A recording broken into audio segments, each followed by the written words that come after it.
abrimos una nueva edición de Café Financiero con toda la información necesaria para manejar mejor tu dinero. Hoy vamos a brindar información para todos los productores agropecuarios que en las próximas semanas están dando inicio a la campaña gruesa.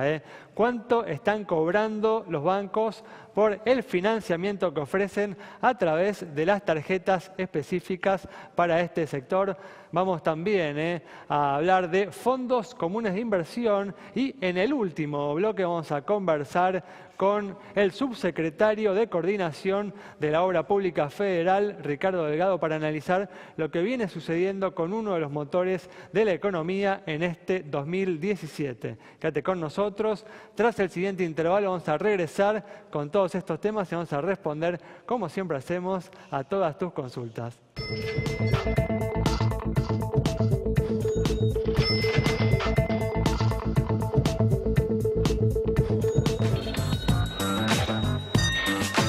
Bueno, ya estamos, como siempre, con Santiago Chelala, también está Yamila Escala y, al igual que el miércoles, nos acompaña Augusto Posleman en esta oportunidad, como todos los viernes, para brindarles a todos aquellos que están analizando qué hacer con su dinero alguna recomendación. ¿Qué tal? ¿Cómo andan? Muy bien, ¿cómo les va? Hola, ¿cómo están? Gracias por estar aquí.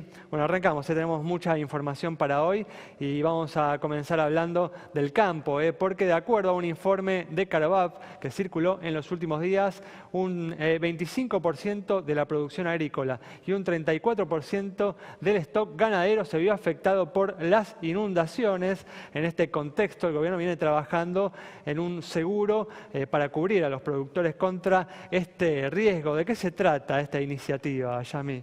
A ver, algo que va en paralelo a la ley, sí, que está terminando de cerrarse, que se plantea en un contexto donde varias provincias, en especial La Pampa y Buenos Aires, están, como vos decías, muy afectadas por las inundaciones, a menos de un mes de la siembra, y una situación que nunca se termina de resolver, y este es el caso donde uno podría llegar a encontrar un instrumento que sirva o no. Concretamente estoy hablando de una aplicación, ¿sí?, que trata de una cobertura que se activa a nivel tecnológico y directamente cuando se exceden determinados parámetros que están considerando series históricas en lo que refiere a sequía e inundación e indicadores satelitales.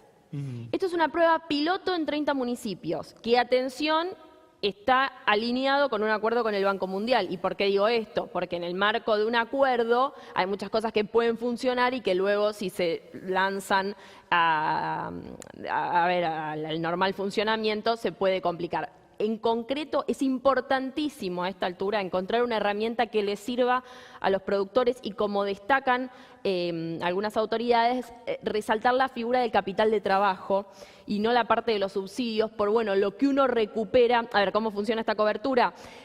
Sobre el 100 de 50 hectáreas, es la prueba piloto, 50 hectáreas sembradas de maíz, que de existir este siniestro, que en realidad se rige por estos indicadores, es que entonces se le devuelve, ¿sí?, el insumo, el 100% de los insumos que tuvo ese productor. Un nuevo esquema que al menos es una esperanza en sequía e inundación, en especial inundación, que ni hablar a nivel ciudad, o sea, no me estoy yendo ahí, pero que al menos en lo que refiere al campo tiene esta iniciativa que ya se está por poner en marcha y que esperemos arroje resultados interesantes. Sí, un tema que hay que seguir de cerca, una cobertura que realmente el campo necesita, así que veremos si finalmente comienza a haber una oferta de este tipo de productos, de pólizas para el sector. Bueno, vamos a cambiar de tema. En verdad vamos a seguir hablando justamente de información para los productores agropecuarios. Vamos a contar ahora cuánto están cobrando los bancos por el financiamiento que ofrecen a este sector a través de las tarjetas específicas. Así es, Ale. Primero contarles a los productores primarios que tienen este instrumento. Muchas veces se recurren al financiamiento por la vía de giros al descubierto o incluso préstamos personales y no saben que pueden tener una tarjeta de crédito que les permite tomar deuda y pagarla según el ciclo económico y el ciclo de la siembra. Vamos a ver entonces cuál es el costo financiero de estas tarjetas de crédito para el agro. Fíjense, Banco Nación, 22,5%, la más barata del mercado. Provincia, 23%, Credicop, 28%. Macro 30%, Banco Hipotecario 31%, Santa Fe, Banco de Santa Fe, 31%, Santander Río y HSBC en torno al 32% y en 33% el Banco Francés y el Banco Galicia. A tener en cuenta entonces que hay muchos comercios que están adheridos, que no pueden comprar maquinarias, herbicidas, todos los insumos prácticamente que se utilizan en la producción primaria y que de vuelta, esta es la tasa de interés anual, uno paga según el tiempo de producción en cada bien, cada cosecha tendrá su propio tiempo. Toda esta información la encuentran como siempre en nuestra página de Facebook. Bueno, recuerden los productores que también pueden acceder a créditos en dólares con tasas de un dígito, que teniendo en cuenta un dólar contenido para los próximos meses puede ser un financiamiento mucho más económico que este que acabamos de ver. Vamos a abrir ahora la sección que dedicamos todos los viernes a todos aquellos, sea vos que tenés una cantidad de dinero que querés invertirla, bueno, a ver cuáles son las mejores alternativas, dónde colocarlas en este momento, en este contexto económico. Augusto, comenzamos como siempre con una alternativa conservadora. Bueno, ahí Alejandro, retomando la conversación del miércoles, nosotros estamos proponiendo hacer un cambio de estrategia en lo que son las inversiones en pesos en Lebacs. Nosotros veníamos recomendando invertir siempre en el menor plazo posible, tasas que superaban los plazos fijos de entre 6 y 7 puntos.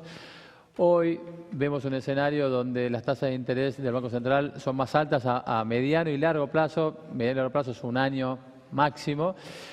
Y creemos que vale la pena estirar el plazo. Vemos un tipo de cambio más bien estable, incluso perdiendo contra la inflación.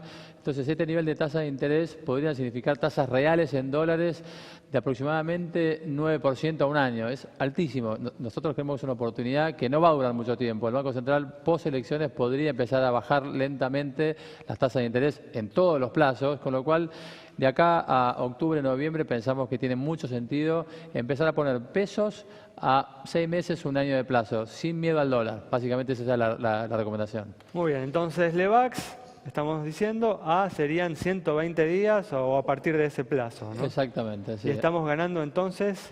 Hoy la tasa en pesos está entre el 27 y 27,5% en pesos anualizada. Y uno puede entrar en cualquier momento, ¿no? Como siempre decimos hoy en día con el mercado secundario, uno no tiene que esperar hasta la licitación, ¿no? Exactamente. El mercado secundario de Lebacs es el más líquido de la Argentina hoy por hoy, con lo cual es más líquido que cualquier bono o cualquier acción. ¿Y alguna alternativa un poco más atrevida? A ver, Augusto. Sí, habría que pensar ya para algo más atrevido en acciones. Nosotros seguimos viendo un escenario muy optimista, sobre todo en el sector energético y bancario, que fueron las estrellas de los últimos años. Creemos que van a seguir teniendo un recorrido alcista. Ahí de vuelta la volatilidad es altísima, el riesgo es mucho más alto, pero de todas formas un escenario de crecimiento económico y estabilidad. Pensamos que las acciones pueden tener en dólares un crecimiento del 30 o 40%. ¿Y te gusta alguna en particular? Bancos, venimos recomendando Galicia hace un tiempo ya, nos parece que dentro de los bancos de Argentina es el banco más líquido, si querés, pensando en inversiones en el mercado financiero, es un banco que uno puede comprar y vender fácilmente con cobertura en opciones muy razonable. Y en el sector energético quizás Pampa es la BER que uno viene siguiendo también muy de cerca. Muy bien, con estas recomendaciones de Augusto cerramos este bloque. Quédate con nosotros. Al regreso vamos a seguir hablando de inversiones. Vamos a hablar sobre fondos comunes de inversión.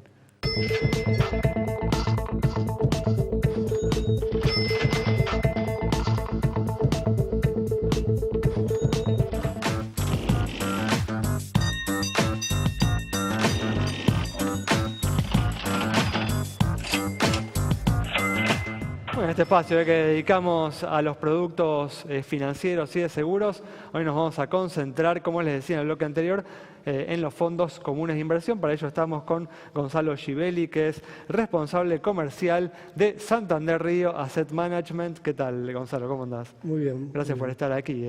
No, gracias a ustedes. Bueno, contame, ¿cuáles son las ventajas que ofrece este instrumento, el Fondo Común de Inversión, de inversión a los inversores? Básicamente, el producto lo que ofrece es un fácil acceso.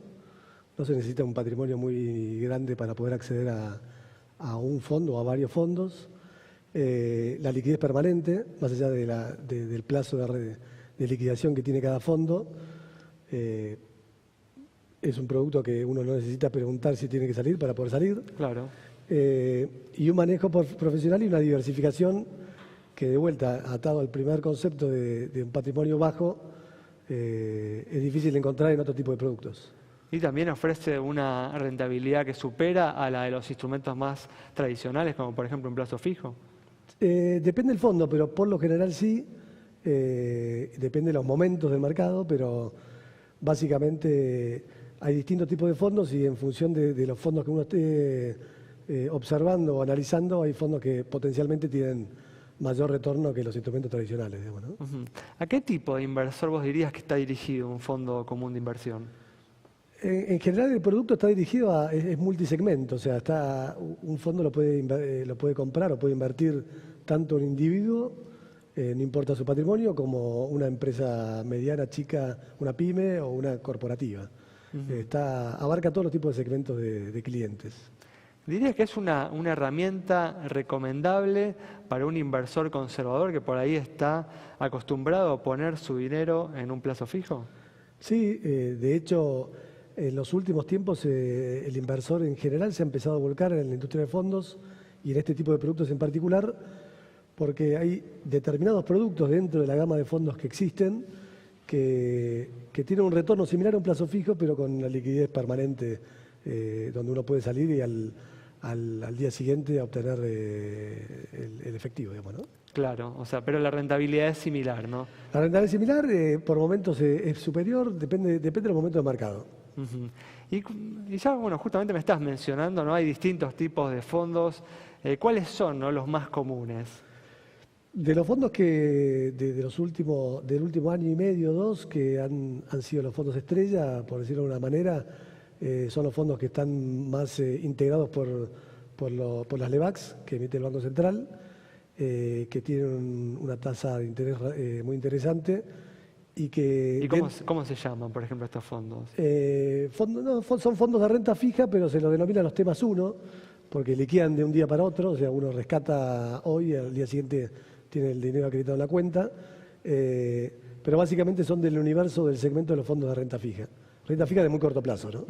Después también, obviamente, hay fondos de renta variable, ¿no? Hay fondos de renta variable. En el caso del grupo en Argentina tenemos fondos de renta variable del mercado local, que siguen el índice Merval o al MAR, y también tenemos alternativas del mercado regional, ya sea un fondo que siga el mercado brasilero y otro fondo que es regional en el sentido de que puede invertir en todos los países de Latinoamérica.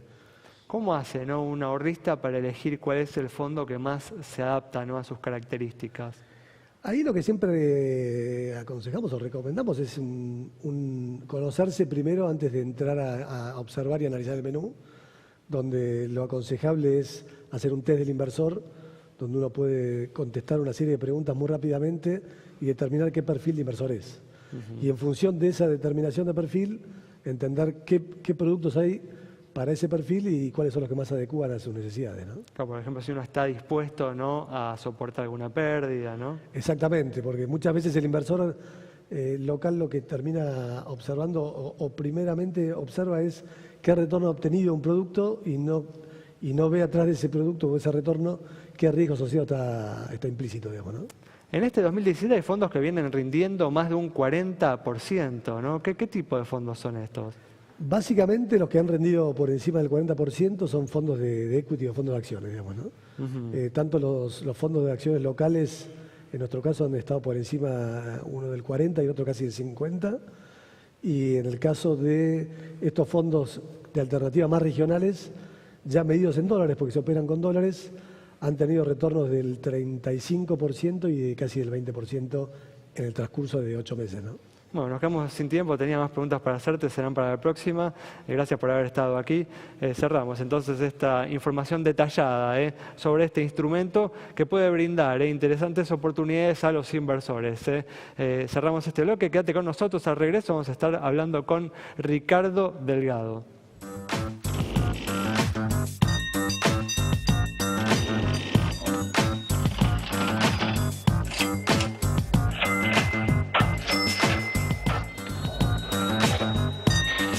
Bueno, ya estamos aquí con la presencia de Ricardo Delgado, que es subsecretario de Coordinación de la Obra Pública Federal. ¿Qué tal, Ricardo? ¿Cómo andás? ¿Cómo les va? Bueno, gracias por estar aquí. Un placer, como siempre.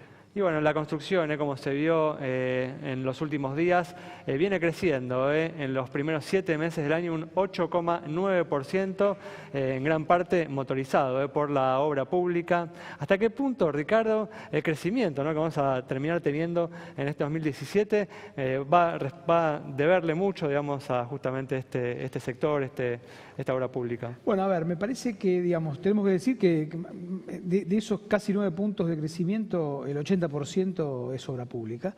Estamos viendo, sí, en los últimos 2 meses en particular, una tibia recuperación de la obra privada, que es el grueso de la historia en la construcción. O sea, el 75% de la industria de la construcción, de la cadena de la construcción, es inversión privada. Y para nosotros eso es clave, porque claramente sabemos que el plan, como decimos siempre, más ambicioso de infraestructura que tenemos en desarrollo, no se va a poder ejecutar solamente desde el Estado, con fondos públicos, con fondos del Tesoro. Esto hay que ser muy claros en eso. Y por eso estamos trabajando muy fuertemente con la industria y con el sector privado de la construcción, en particular en viviendas, para justamente generar este push inicial que se tiene que obviamente potenciar con más crédito y con más uso de insumos de todas las cadenas que hacen a la industria de la construcción. ¿Cuáles son, Ricardo, las principales obras que están llevando adelante en este 2017?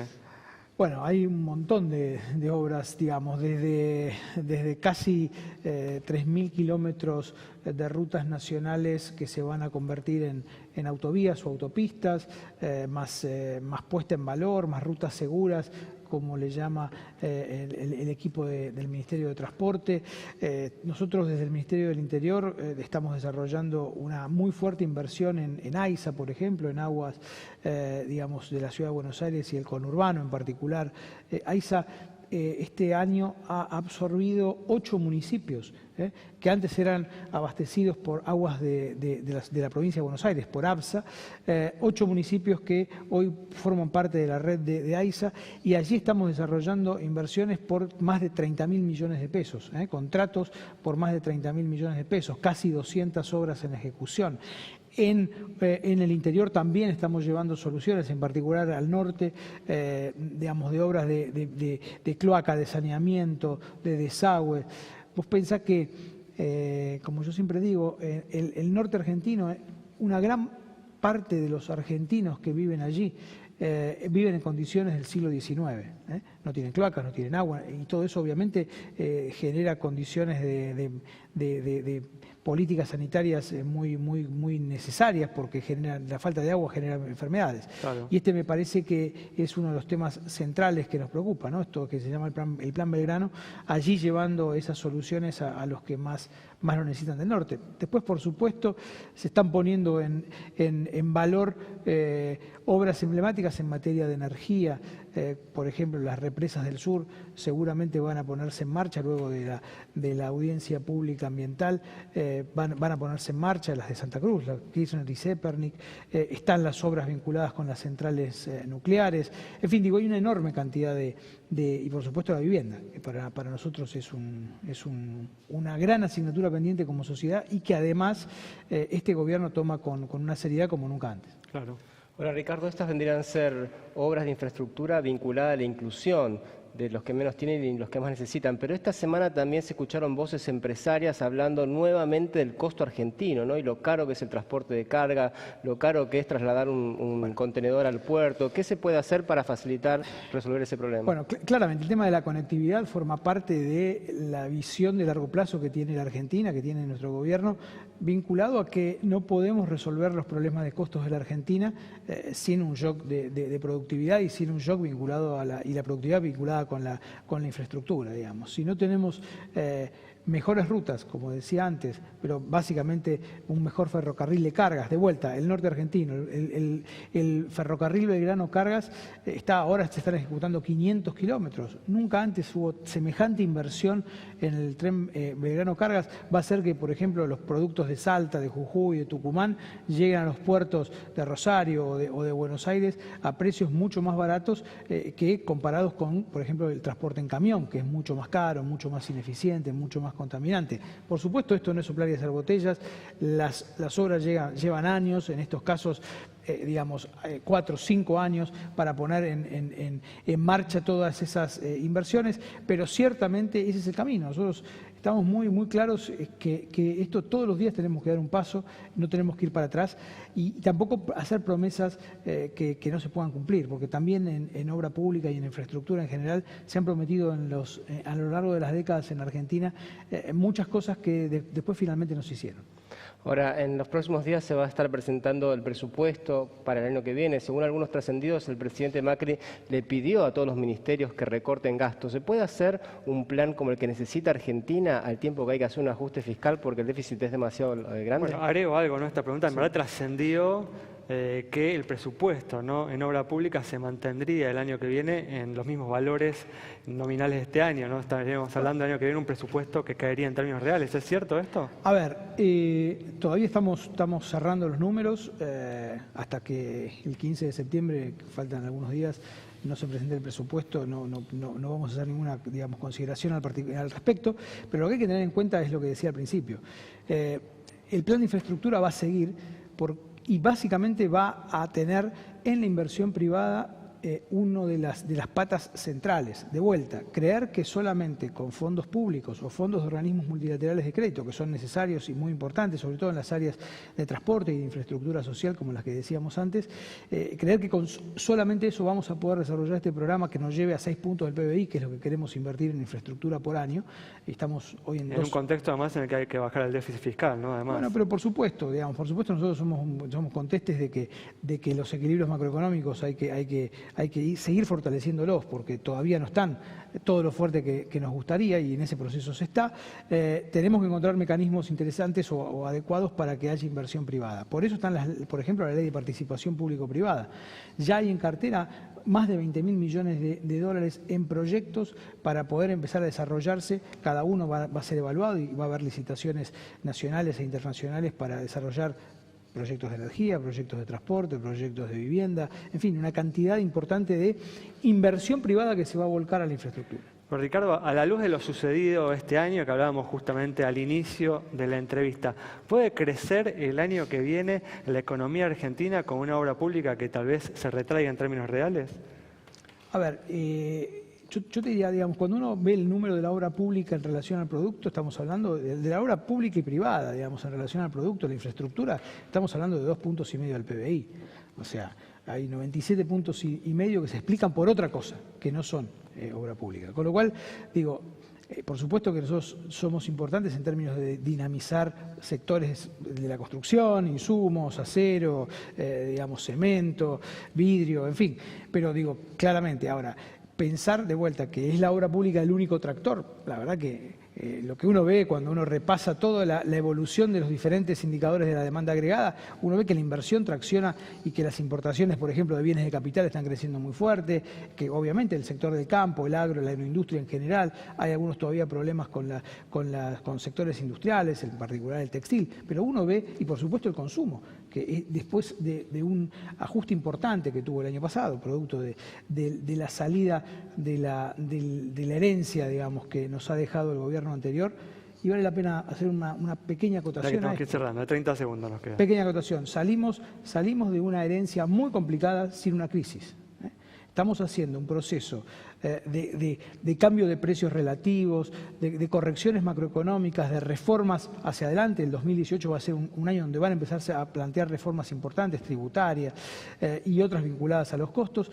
Tiene que ver con, y esto quiero dejarlo en claro, con salir de una herencia complicada sin crisis. Las crisis siempre terminan resolviendo algunos problemas económicos, pero generando problemas sociales muy importantes. Tal cual. Bueno, Ricardo, muchas gracias por haber estado con nosotros. Nos vamos con las palabras de Ricardo Delgado, subsecretario de Coordinación de la Obra Pública Federal, hablando sobre cómo viene marchando este sector tan importante para la economía en este 2017. Nos reencontramos el próximo miércoles a las 20:30 aquí en Metro.